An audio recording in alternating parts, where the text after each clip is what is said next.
हज़रत खैसमा कहते हैं कि हम हज़रत अब्दुल्ला बिन आमिर के पास बैठे हुए थे। इतने में उनका दरबान आया, उनका मुलाजिम आया। तो हज़रत अब्दुल्ला बिन आमिर रज़ी अल्लाह ताला अन्हु उससे पूछते हैं, क्या तुमने अपने मातहतों का रोज़ीना दे दिया है, यानी उनकी खुराक, उनकी मेहनत मजदूरी दे दी है? उसने आगे से जवाब दिया कि नहीं दी।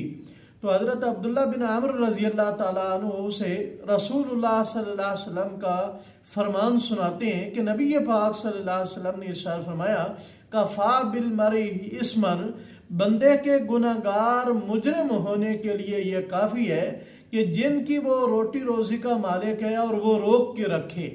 तो आज हम ख्याल कर रहे हैं अपने मातहतों की मजदूरी रोक लेना, उनको खाना वक्त पर ना देना या घटिया देना, खुद अच्छा खाना या उनके साथ नारवा सलूक करना, तो ये अल्लाह के यहाँ मुजरिम होने की निशानी है।